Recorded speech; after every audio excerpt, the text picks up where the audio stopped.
Hello students, आज की class में हम क्षितिज गद्य भाग चैप्टर 12 स्त्री शिक्षा के विरोधी कुतर्कों का खंडन महावीर प्रसाद द्विवेदी का यह निबंध पढ़ेंगे हम। तो सबसे पहले आप महावीर प्रसाद द्विवेदी का परिचय देख लीजिए। उनका जन्म है 1864, मृत्यु 1938। महावीर प्रसाद द्विवेदी का जन्म उत्तर प्रदेश के रायबरेली जिले के दौलतपुर ग्राम में हुआ। उनके पिता राम साहेब दुबे कान्यकुब्ज ब्राह्मण थे। ये ब्राह्मणों के एक प्रकार की जाति है। ब्राह्मण भी अलग अलग होते हैं, साध ब्राह्मण, गौड़ ब्राह्मण, इसी प्रकार से कान्यकुब्ज ब्राह्मण थे। पारिवारिक आर्थिक स्थिति अच्छी न होने के कारण स्कूली शिक्षा पूर्ण कर इन्होंने रेलवे में नौकरी कर ली। मतलब इनकी घर की स्थिति अच्छी नहीं थी, इसलिए इन्होंने रेलवे में नौकरी करनी पड़ी। लेकिन स्वाभिमानी स्वभाव के धनी द्विवेदी जी ने कुछ समय पश्चात रेलवे से इस्तीफा दे दिया। आप 1903 और 1920 तक सरस्वती पत्रिका के संपादन से जुड़े रहे। सन 1938 में महावीर प्रसाद द्विवेदी का निधन हो गया। ये इनका सामान्य और संक्षिप्त सा परिचय है जो आपको लर्न करना है, और आपने जो चार्ट बना रखा है उसके अकॉर्डिंग इसे लिखना है। ये तो इनकी शिक्षा दीक्षा और इनकी सर्विस के और इनकी फैमिली के बारे में था। अब उनके स्वयं के बारे में कि महावीर प्रसाद द्विवेदी प्रखर व्यक्तित्व एवं बहुमुखी प्रतिभा के धनी साहित्यकार थे। मतलब वो तेज व्यक्तित्व और मतलब अनेक प्रतिभाएं उनके अंदर छिपी हुई थी। द्विवेदी जी कवि, समालोचक, निबंधकार, संपादक, भाषा वैज्ञानिक, इतिहासकार, अर्थशास्त्री, इतने थे, ये इतने गुण थे उनके अंदर, आदि विविध रूपों में उभर कर सामने आए। मतलब वे एक अच्छे कवि भी बने, एक अच्छे निबंधकार भी बने, एक अच्छे संपादक भी बने। तो इस तरह से इनके ये अनेक रूप है। आपने 1903-1920 तक सरस्वती के संपादक रहते हुए हिंदी व्याकरण एवं वर्तनी के नियम स्थिर करके हिंदी गद्य की भाषा का परिष्कार किया। मतलब उसे और स्टैंडर्ड और मतलब उसे और शुद्ध किया। द्विवेदी जी ने अपने समकालीन कवियों, मतलब जो उनके समान थे, एवं लेखकों का साहित्य रचना में मार्गदर्शन किया। इसी कारण आधुनिक हिंदी साहित्य के द्वितीय उत्थान यानी सुधार काल को महावीर प्रसाद द्विवेदी के नाम पर द्विवेदी युग भी कहा जाता है। इनके प्रयासों से ही खड़ी बोली काव्य की भाषा के रूप में प्रतिष्ठित हुई। हिंदी साहित्य के द्वितीय उत्थान को महावीर प्रसाद द्विवेदी के नाम पर द्विवेदी युग भी कहा जाता है। ये क्वेश्चन आ सकता है कि भाई द्विवेदी युग क्यों कहा जाता है, महावीर प्रसाद द्विवेदी के नाम से द्विवेदी युग किस प्रकार पड़ा। इनके प्रयासों से ही खड़ी बोली काव्य की भाषा के रूप में प्रतिष्ठित हुई है। मतलब काव्य की रचना होती है ना पद्य भाग की, उसमें भी खड़ी बोली का प्रयोग होता है। ब्रज भाषा का होता है, सदुक्कड़ी भाषा का, अवधी भाषा का, तो उसी प्रकार से खड़ी बोली भाषा का भी प्रयोग होता है। तो इनके प्रयासों से ही हुआ है। द्विवेदी जी ने भारतीय जाति परंपरा का समालोचन दृष्टि से गहन अध्ययन किया है एवं प्रासंगिक एवं विवेक सम्मत परंपरा का समर्थन तथा रूढ़ियों का विरोध भी किया है। मतलब पुराने विचारों का। इनके लेखन में सरलता, सुबोधता, परिनिष्ठा के गुण झलकते हैं। मतलब ये इनकी विशेषताएं हैं खुद द्विवेदी जी की, कि ये किसी भी प्रकार मतलब किसी भी बात को प्रसंग सहित और विवेक की सोच समझकर मतलब उन चीजों का समर्थन करते थे, पुरानी बातों का विरोध करते थे। और इनकी शब्दावली यानी इनका लेखन इतना सरल था और सुबोध यानी मतलब आसानी से हमें उसका बोध हो जाता था, मतलब हमें समझ में आ जाता था। अब आगे इनकी रचनाएं देखिए। रचनाएं आप स्वयं पढ़ लेना। काव्य मंजूषा, सुमन, अबला, विलाप, कान्यकुब्ज, ये इनकी रचनाएं हैं। और दूसरी रचनाएं भी अनुदित रचनाएं यानी इन रचनाओं का अनुवाद किया गया है। विनय विनोद, स्नेहमाला, ऋतु तरंगिनी, ये आगे और रचनाएं, ये आप अपनी बुक में से स्वयं पढ़ लेना। ये पद्य की रचना है, ये गद्य की रचना है। मतलब अनुवाद की हुई रचनाएं है। अब जो ये स्त्री शिक्षा के विरोधी कुतर्कों का खंडन जो है ये निबंध है। तो प्रस्तुत निबंध द्विवेदी जी के महिला मोद, मतलब ये महिलाओं के बारे में ही है, तो महिला मोद शीर्षक संग्रह से लिया गया है। यह निबंध प्रथम बार सितंबर 1914 को सरस्वती पत्रिका में पढ़े लिखों का पांडित्य शीर्षक से प्रकाशित हुआ था। ये इम्पोर्टेंट है इतना। 21वीं शताब्दी में स्त्री शिक्षा विज्ञान, मतलब 21वीं शताब्दी जो अभी वर्तमान चल रहा है काल, सरकारी सेवा, निजी क्षेत्र, व्यापार एवं वाणिज्य सहित सभी क्षेत्रों में पुरुष के कंधे से कंधा मिलाकर समाज निर्माण एवं विकास में अपना योगदान दे रही है। कौन? महिलाएं। लेकिन इस स्थिति में पहुंचने के लिए स्त्री शिक्षा के पक्षधर सुधारकों को पुरुष प्रधान एवं रूढ़िवादी समाज से कड़ा संघर्ष करना पड़ा। मतलब इस स्थान पर लाने के लिए महिलाओं को, स्वयं को और महिलाओं को यहाँ तक पहुंचाने वाले व्यक्तियों को कई, मतलब इस पुरुष प्रधान देश से और पुरुष प्रधान समाज से बहुत संघर्ष करना पड़ा, तब जाके आज स्त्रियों को इस स्थान पर पहुंचाया गया है। रूढ़िवादी समाज यानी पुरानी विचारधाराओं वाले समाज से कड़ा संघर्ष करना पड़ा उन लोगों को जो स्त्रियों को इस ओहदे पर पहुंचाने के पक्षधर थे। अब देखिए, प्रस्तुत निबंध स्त्री शिक्षा को समाज एवं परिवार के विघटन यानी बांटना एवं पतन के लिए जिम्मेदार ठहराने वाली दकियानूसी सोच को अकाट्य तर्कों द्वारा सिरे से खारिज करता है। अकाट्य ने निर्विवाद रूप से, कहने का मतलब ये जो निबंध है ये उन लोगों के तर्कों यानी उन लोगों की दलीलों को खारिज करता है, यानी खंडित करता है, यानी उनका जवाब देता है, समाप्त करता है। जो लोग स्त्रियों को पढ़ाने पर परिवार का विघटन और पतन समझते हैं और दकियानूसी सोच रखते हैं, उनकी सोच को ये निबंध और इस निबंध के विचार खारिज करता है।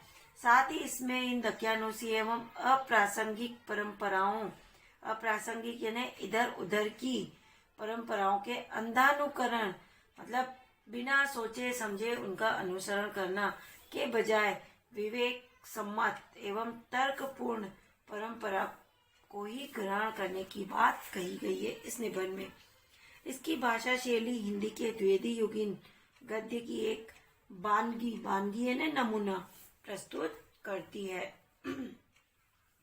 कुल मिलाके इस निबंध में ये बताया गया है कि जो लोग स्त्रियों के पढ़ने के पक्ष में नहीं है और उनको पढ़ाने का विरोध करते हैं, उन लोगों की दलीलों का यहाँ पर खंडन किया गया है, उन लोगों की सोच का यहाँ पर खंडन किया गया है और ये द्विवेदी जी ने किया गया।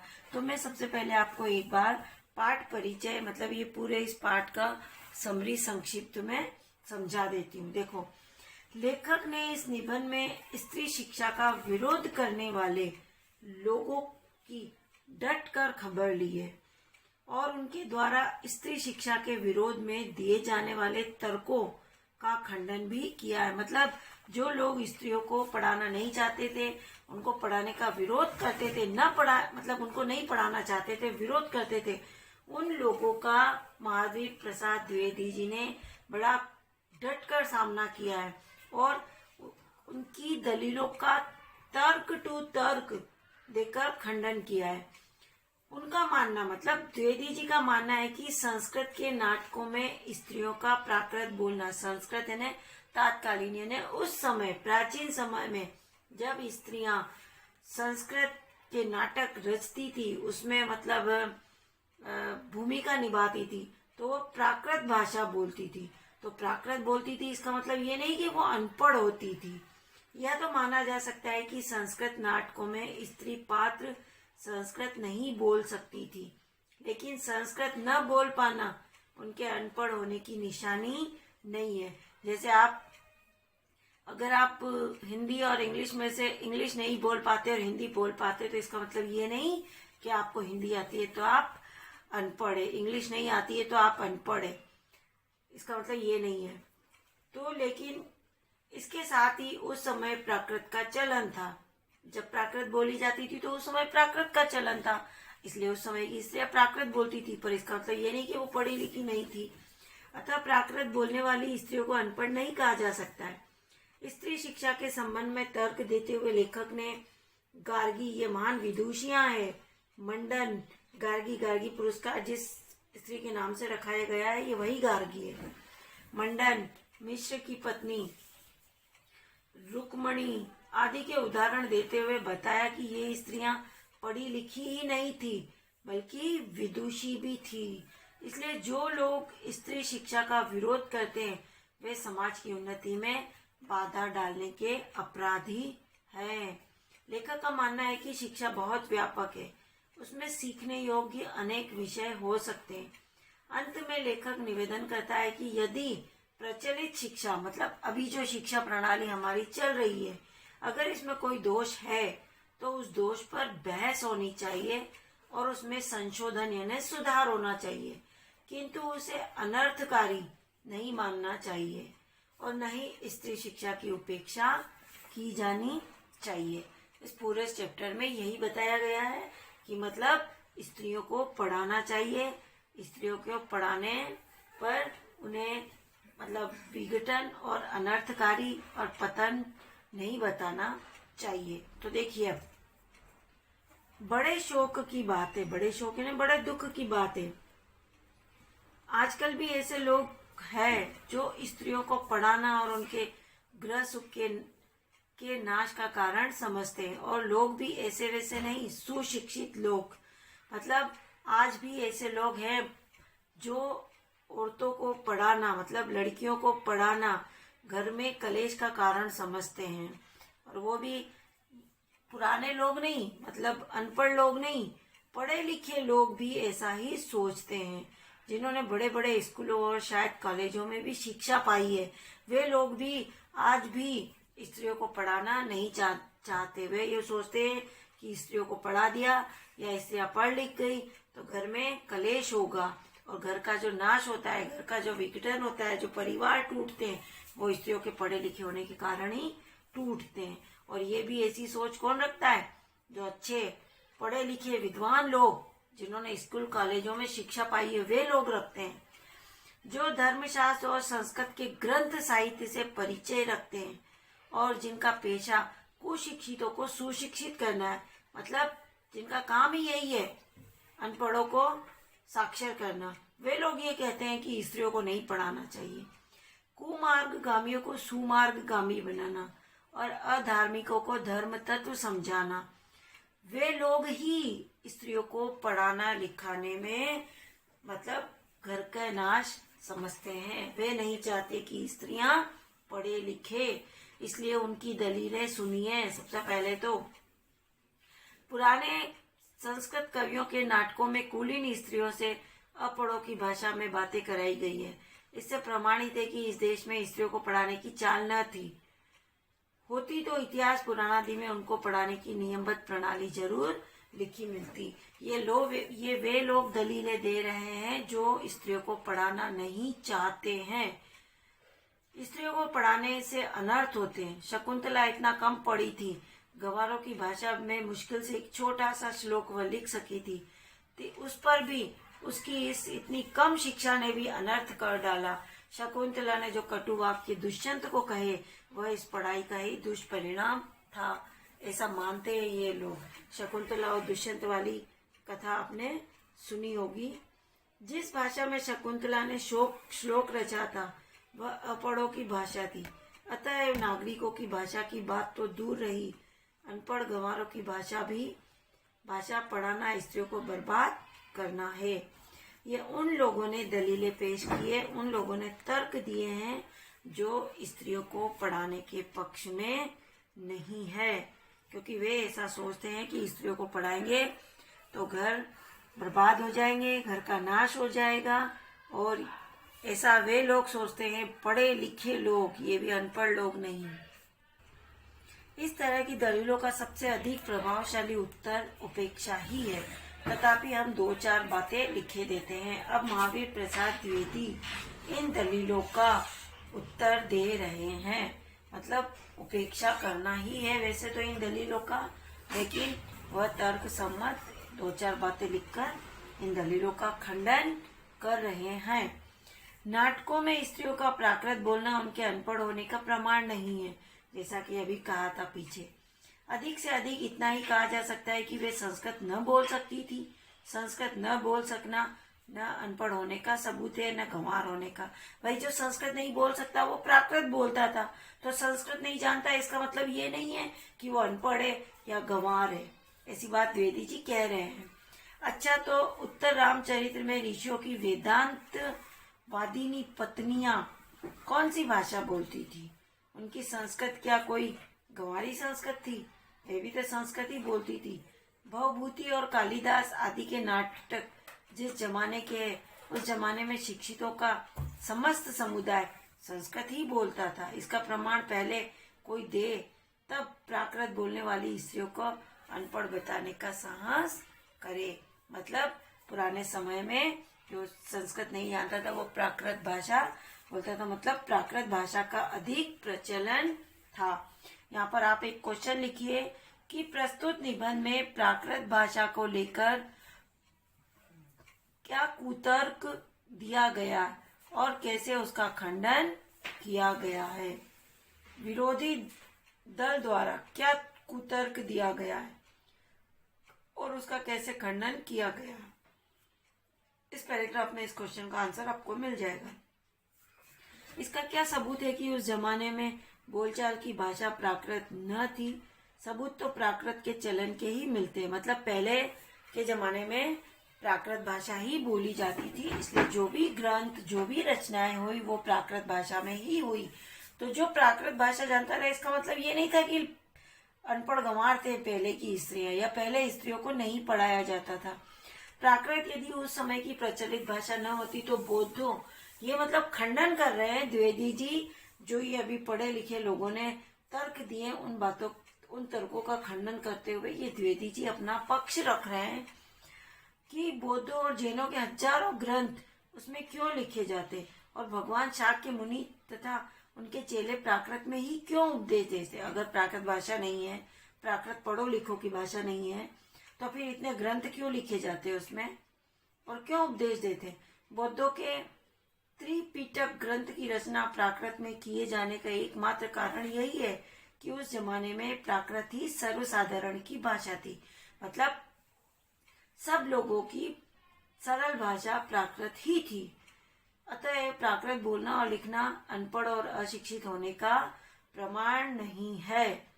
जिन पंडितों ने गाथा सप्तदशी, मतलब ये महावीर प्रसाद द्विवेदी जी उदाहरणों द्वारा इस बात का खंडन कर रहे हैं और प्रूफ पेश कर रहे हैं कि भाई मतलब उस समय ये सब कुछ हुआ था और प्राकृत और संस्कृत भाषा में हुआ था। तो जो प्राकृत और संस्कृत भाषा समझते थे, इसका मतलब है अनपढ़ नहीं थे, तो उसमें स्त्रियों का भी प्रमाण मिलते। तो उस समय कोई स्त्रियां अनपढ़ नहीं थी, या ऐसा नहीं है कि उस समय स्त्रियों को नहीं पढ़ाया जाता था, पढ़ाया जाता था, तभी तो वो इतने ग्रंथ और इतने ये सब कुछ लिख पाई। सेतुबंध, महाकाव्य और कुमार पाल चरित आदि ग्रंथ प्राकृत में बनाए। वे यदि अनपढ़ और गंवार थे तो हिंदी के प्रसिद्ध से प्रसिद्ध अखबार का संपादन इस जमाने में अनपढ़ और गंवार कहा जा सकता है, क्योंकि वह अपने जमाने की प्रचलित भाषा में अखबार लिखता है। हिंदी, बंगला आदि भाषाएं आजकल की प्राकृत है। भाई पहले जो प्राकृत चलती थी, अगर उसमें ये ग्रंथ सप्तदशी महाकाव्य ये लिखे गए, अगर उस भाषा को आप गंवार कहते हो, तो आज की जो भाषा है हिंदी, बंगला आदि, तो ये भी आज की प्राकृत भाषा है। तो इसका मतलब ये है कि आज की इन भाषाओं में अगर अखबार छपते हैं तो ये गंवार और अनपढ़ों की भाषा कही जाएगी। प्राकृत जैसे शोरसेनी, मगधी, महाराष्ट्री और पाली आदि भाषाएं उस जमाने की थी, तो प्राकृत पढ़कर भी उस जमाने में लोग उसी तरह सभ्य, शिक्षित और पंडित हो सकते थे जिस तरह हिंदी, बंगला, मराठी ये आज के समय की प्राकृत है, और शोरसेनी, मगधी, महाराष्ट्री, पाली ये उस समय की प्राकृत थी। तो भाषाएं पढ़कर इस जमाने में हम हो सकते हैं। फिर प्राकृत बोलना अनपढ़ होने का सबूत है, यह बात कैसे मानी जा सकती है। तो ये द्विवेदी जी इनकी बातों का खंडन कर रहे हैं। देखिए अब आगे, जिस समय आचार्यों ने नाट्य शास्त्र संबंधी नियम बनाए थे उस समय सर्वसाधारण की भाषा संस्कृत न थी। चुने हुए लोग ही संस्कृत बोलते या बोल सकते थे। इसी से उन्होंने उनकी भाषा संस्कृत और दूसरे लोगों तथा स्त्रियों की भाषा प्राकृत रखने का नियम कर दिया। पुराने समय में स्त्रियों के लिए कोई विश्वविद्यालय न था। फिर नियमबद्ध प्रणाली का उल्लेख आदि पुराणों में न मिले तो क्या आश्चर्य, और उल्लेख उसका कहीं रहा हो पर नष्ट हो गया हो। पुराने जमाने में विमान उड़ते थे, बताइए उनके बनाने की विद्या सीखने वाला कोई शास्त्र है क्या?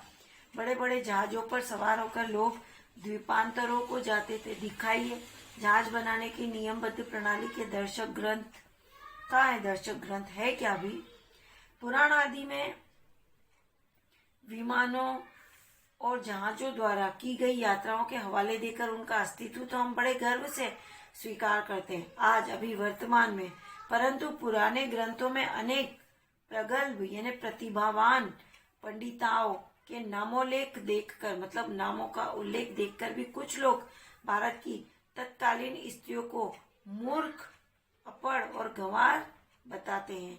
इस तर्क शास्त्रज्ञता और इस यहाँ पर एक क्वेश्चन रेडी हो रहा है कि प्राचीन समय में नियमबद्ध प्रणाली, द्विवेदी जी का क्या मत है? मतलब प्राचीन समय के संबंध में नियमबद्ध प्रणाली के संबंध में द्विवेदी जी का क्या मत है?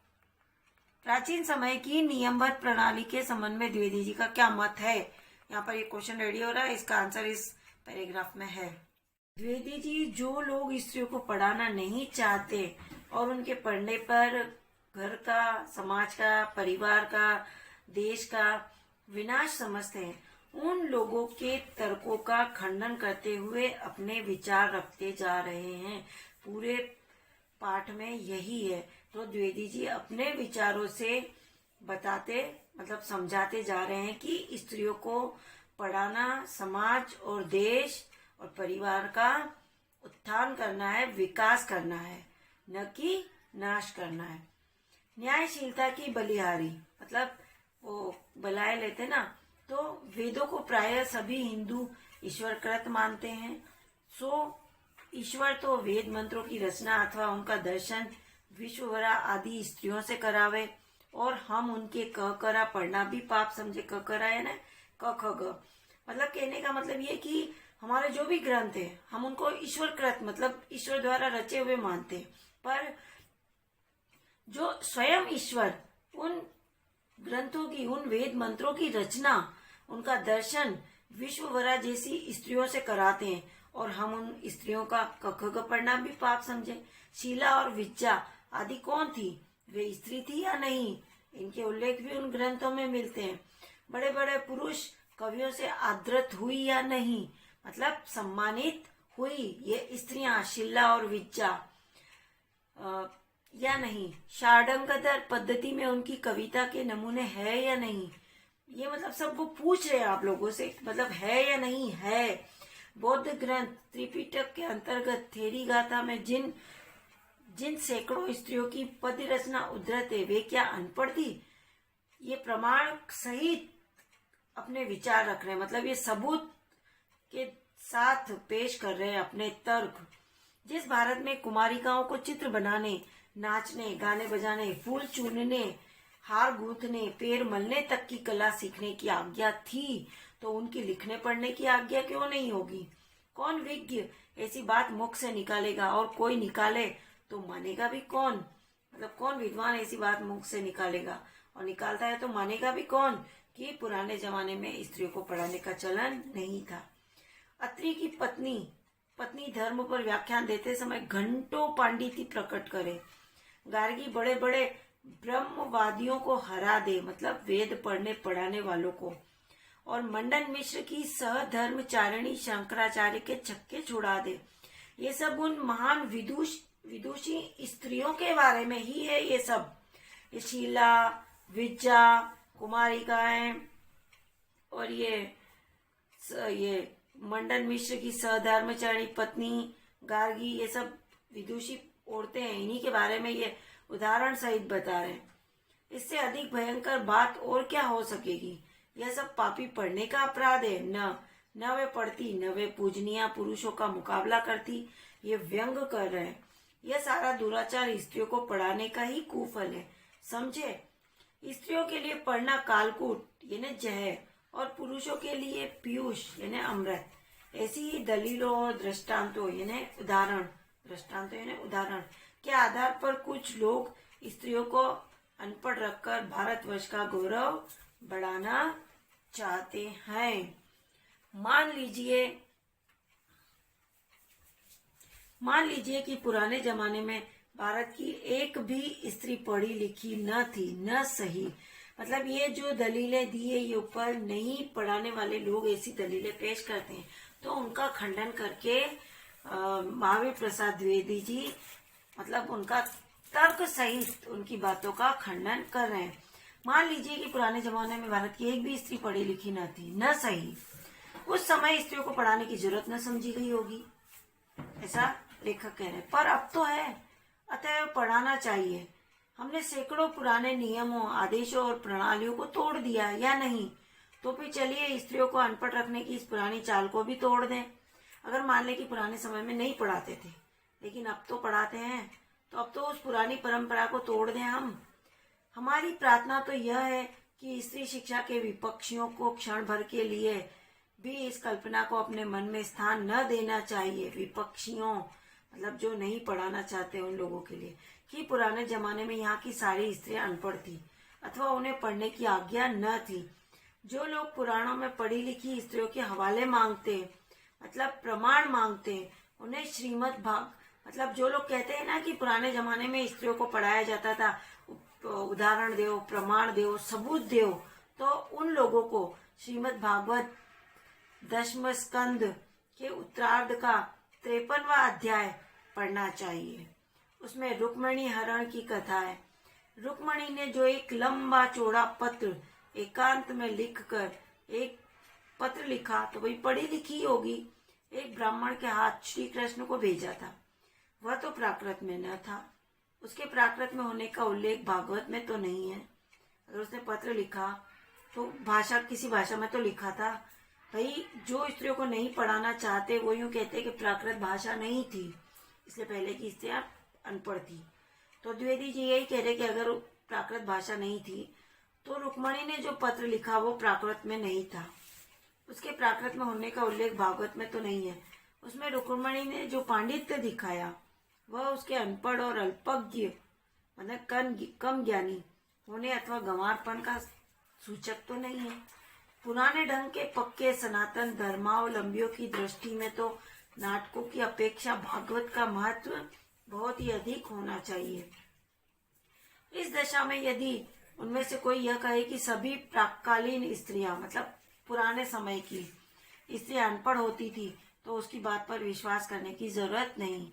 भागवत की बात यदि पुराणकार या कवि की कल्पना मानी जाए तो नाटकों की बात उससे भी गई बीती समझी जानी चाहिए। अगर कोई ये कहता है कि जो पहले के ग्रंथ है ये है, उसमें वो विदुषी स्त्रियों द्वारा नहीं लिखे गए बल्कि कवियों की कल्पना है, तो फिर अगर उनको कवियों की कल्पना मानेंगे तो नाटक जो है वो तो उससे भी गए बीते समझने चाहिए, ऐसा द्विवेदी जी कहते हैं।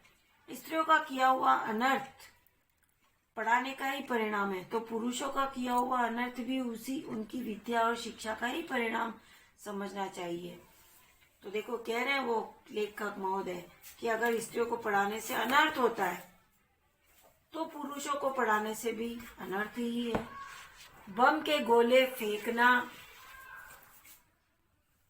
नर हत्या करना, डाके डालना, चोरियां करना, घूस लेना, ये सब यदि पढ़ने लिखने ही का परिणाम है तो सारे कॉलेज, स्कूल और पाठशालाएं बंद हो जानी चाहिए। वही जो स्त्रियों को पढ़ाना नहीं चाहता था और पुरुषों को पढ़ाना चाहता था, तो पुरुषों को पढ़ाने का परिणाम ये है बम के गोले फेंकना, डाके डालना, चोरियां करना, ये सब पढ़ाने के बावजूद भी हो रहा है, तो फिर सारे स्कूल, कॉलेज, पाठशालाएं बंद हो जानी चाहिए। परंतु विक्षिप्तों यानी पागलों, बात व्यथितों यानी बातों से दुखी होने वाले और ग्रहग्रस्तों यानी पाप ग्रह से प्रभावित के सिवाय ऐसी दलीलें पेश करने वाले बहुत ही कम मिलेंगे कि स्त्रियों को नहीं पढ़ाना चाहिए। शकुंतला ने दुष्यंत को कटु वाक्य कहकर कौन सी अस्वाभाविकता दिखाई? सही तो किया शकुंतला ने दुष्यंत को जो कटु वाक्य किए, क्योंकि दुष्यंत ने शकुंतला के साथ धोखा किया था। तो क्या वह यह कहती कि आर्यपुत्र शाबाश, बड़ा अच्छा काम किया। ये व्यंग कर रहे हैं द्विवेदी जी अपने तर्क के माध्यम से, जो मेरे साथ गांधर्व विवाह करके मुकर गए। नीति, न्याय, सदाचार और धर्म की आप प्रत्यक्ष मूर्ति हैं।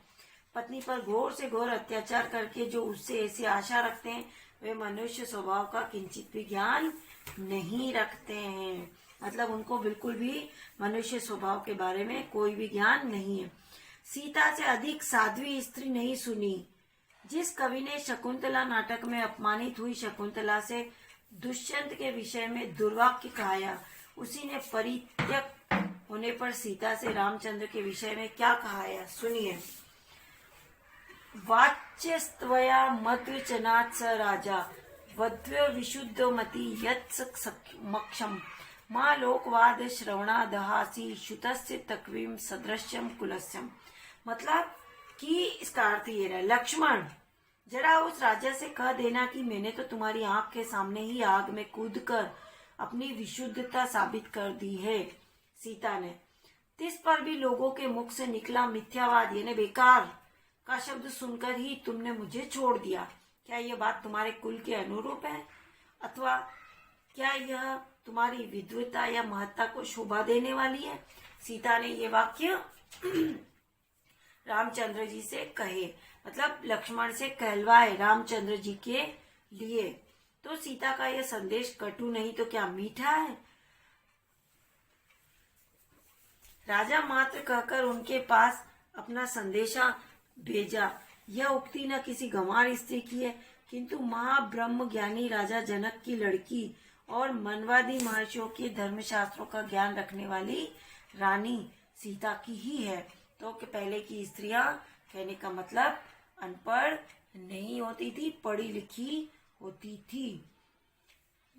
नृपस्य वर्णाश्रम पालनम यत् स एव धर्मो मनुना प्रणीत का मतलब ये होता है कि राजा के वर्ण आश्रम का पालन का यही धर्म मुनियों के द्वारा कहा गया है। इन दो संस्कृत की लाइनों का यह अर्थ है।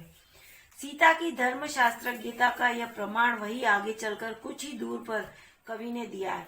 सीता परित्याग के कारण वाल्मीकि के समान शांत, नीतिज्ञ और क्षमाशील तपस्वी तक ने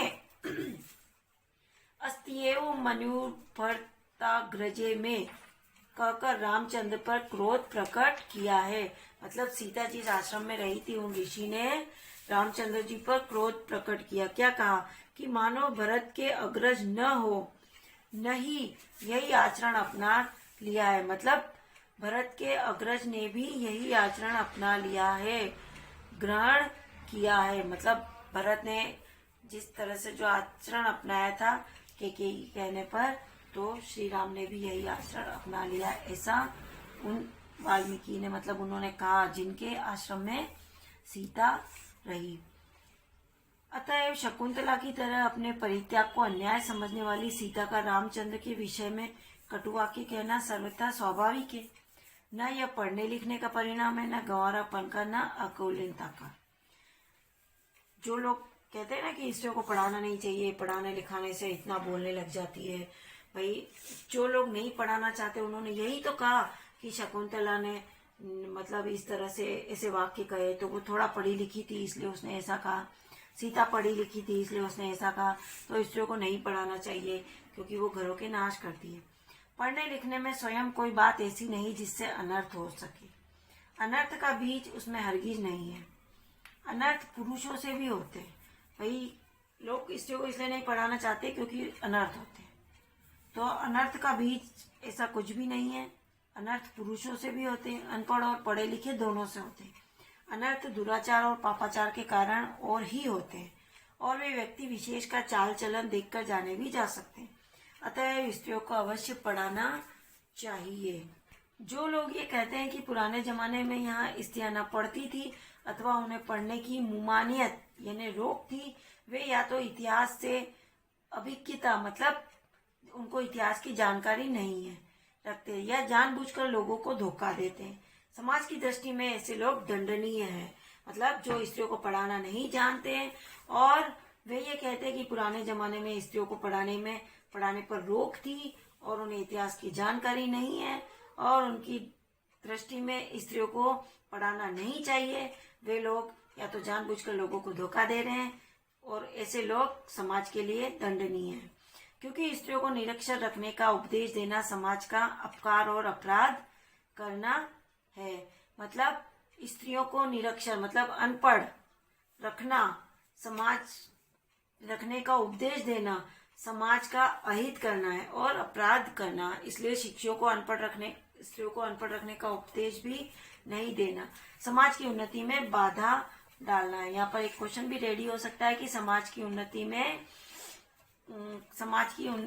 मतलब कौन सी ऐसी बात है जो समाज की उन्नति में बाधा डाल सकती है, या कौन से वे लोग हैं जो समाज की उन्नति में बाधा डालते हैं। शिक्षा बहुत व्यापक शब्द है। अब ये शिक्षा के बारे में बताया गया है कि शिक्षा क्या है, तो यहाँ पर एक क्वेश्चन रेडी होगा, शिक्षा का क्या अर्थ है या शिक्षा क्या है। शिक्षा बहुत व्यापक शब्द है, इसको स्पष्ट कीजिए। इस तरह से क्वेश्चन होगा तो ये आप पूरा इस पैराग्राफ से इसका आंसर रेडी कीजिए। उसमें सीखने योग्य अनेक विषयों का समावेश हो सकता है, पढ़ना लिखना भी उसी के अंतर्गत है। इस देश की वर्तमान शिक्षा प्रणाली अच्छी नहीं है, इस कारण यदि कोई स्त्रियों को पढ़ाना अनर्थकारी समझे तो उसे उस प्रणाली का संशोधन करना या कराना चाहिए। कहने का तात्पर्य ये है कि अभी वर्तमान की अगर शिक्षा प्रणाली अच्छी नहीं है तो उस शिक्षा प्रणाली में फेरबदल करो, उसमें संशोधन करो, उसमें परिवर्तन लाने की कोशिश करो, लेकिन ईश्वर के लिए ये मत कहो कि स्त्रियों को पढ़ाना नहीं चाहिए, स्त्रियों को पढ़ाना अनर्थकारी है या स्त्रियों को पढ़ाना नाश करना है। खुद पढ़ने लिखने को दोष न देना चाहिए। लड़कों को ही शिक्षा प्रणाली कौन सी बड़ी अच्छी है। प्रणाली बुरी होने के कारण क्या किसी ने यह राय दी है कि सारे स्कूल और कॉलेज बंद कर दिए जाए। आप खुशी से लड़कियों और स्त्रियों की शिक्षा की प्रणाली का संशोधन कीजिए। उन्हें क्या पढ़ाना चाहिए, कितना पढ़ाना चाहिए, किस तरह की शिक्षा देनी चाहिए और कहाँ पर देनी चाहिए, घर में या स्कूल में, इन सब बातों पर बहस कीजिए, विचार कीजिए, जी में आवे सो कीजिए, पर ईश्वर के लिए यह न कहिए कि स्वयं पढ़ने लिखने में कोई दोष है। ये लेखक का उन लोगों से अनुरोध है जो लोग स्त्रियों को पढ़ाना नहीं चाहते, उन लोगों से ये अनुरोध है, ये वाला। वह अनर्थकर है, वह अभिमान का उत्पादक है, वह गृह सुख का नाश करने वाला है। ऐसा कहना 16 आने मिथ्या है, मतलब पूरी तरह से गलत है कि स्त्रियों को पढ़ाना अनर्थकारी है, अभिमान का उत्पादक है, गृह सुख का नाश है, ये पूरी तरह से गलत है। इसलिए स्त्रियों को पढ़ाइए, देश के विकास में सहयोग कीजिए, उन्हें शिक्षित बनाइए, समाज का उत्थान कीजिए।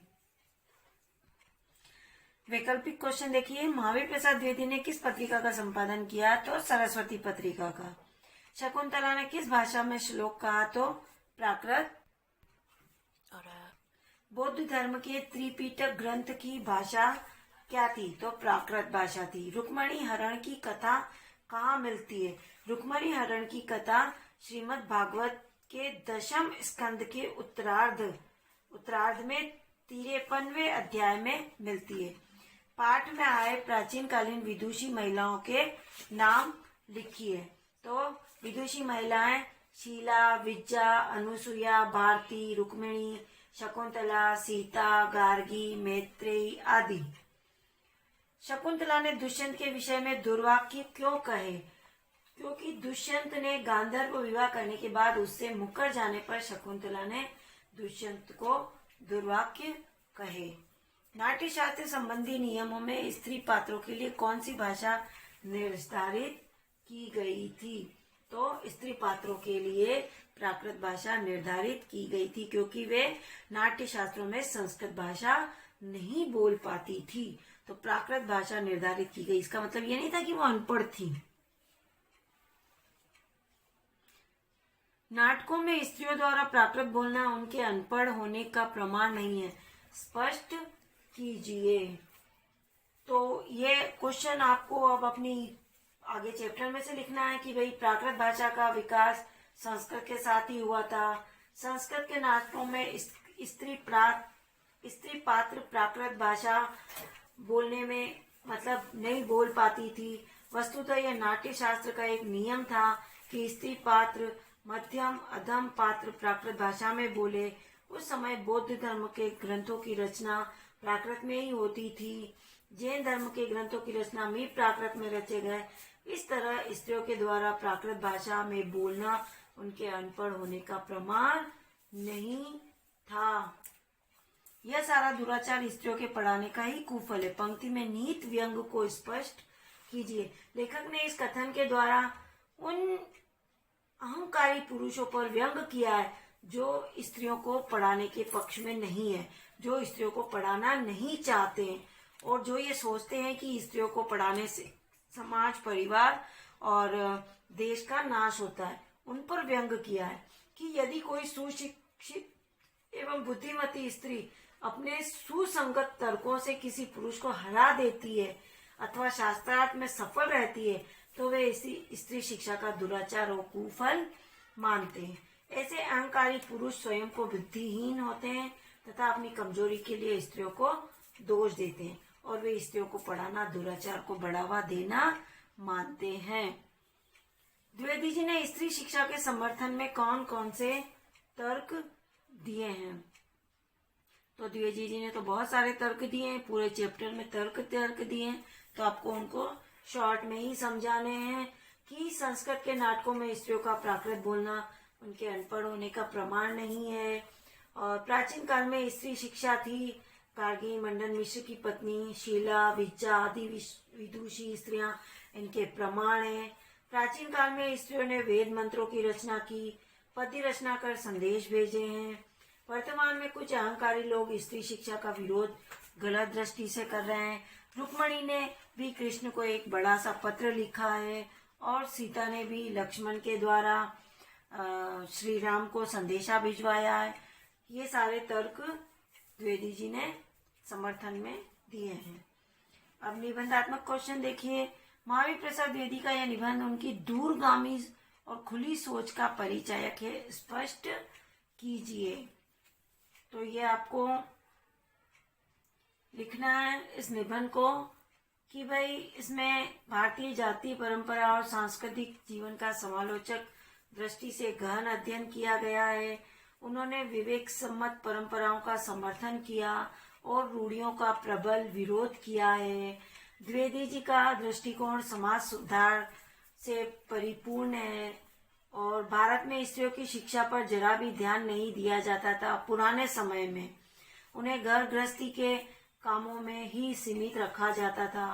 पुरुष वर्ग अपना वर्चस्व बनाए रखना चाहता था, इसलिए वह स्त्रियों पर मनमाने अत्याचार करता था। मतलब ये पुराने समय में, इस कारण पुराने समय में स्त्रियां इतना पढ़ नहीं पाती थी। इसका मतलब ये नहीं था कि उनको पढ़ने नहीं दिया जाता था या वो पढ़ना नहीं चाहती थी। और द्विवेदी जी इन अत्याचारों के विरोधी थे, इसलिए उन्होंने स्त्री शिक्षा की वकालत की है, उनके पक्ष में दलीलें दी है। यह उनकी दूरगामी सोच, दूरगामी यानी दूर तक की सोच का ही परिचय था। इसलिए उन्होंने स्त्रियों को पढ़ाने की ओर बढ़ावा दिया और पुरातन पंथियों की एक एक बात को सशक्त तर्क से काटा। मतलब अपने सशक्त यानी बहुत ही शक्तिशाली तर्कों से काटा। लोग वे चाहते थे कि भविष्य में स्त्री शिक्षा का युग शुरू हो। उसी का यह परिणाम है कि लोग स्त्री शिक्षा के महत्व को समझने लगे और आज भी स्त्री शिक्षा प्राप्त कर ऊंचे ऊंचे पदों पर पुरुष की बराबरी करती हुई प्रतिष्ठित होने लगी है। इतना ही नहीं, अब वे शिक्षा के हर क्षेत्र में पुरुषों पर हावी है। द्विवेदी जी ने स्त्री शिक्षा के पतन का कारण नहीं वरन समाज के विकास की सीढ़ी है। इस कथन के आलोक में स्त्री शिक्षा पर अपने विचार लिखिए। तो ये आपको अपने विचार स्वयं लिखने हैं और निम्नलिखित पंक्तियों की सप्रसंग व्याख्या कीजिए। तो ये व्याख्या भी आपको करनी है क्योंकि इस चैप्टर में पढ़ाते समय मैंने समझाई थी। ये सारा कार्य आपको अपनी कॉपी में करना है। अति लघुत्रात्मक प्रश्न आप चाहे तो बुक में ही कर सकते हैं, पर लघु और निबंधात्मक आपको अपनी कॉपी में करना है। ये चैप्टर समाप्त हुआ।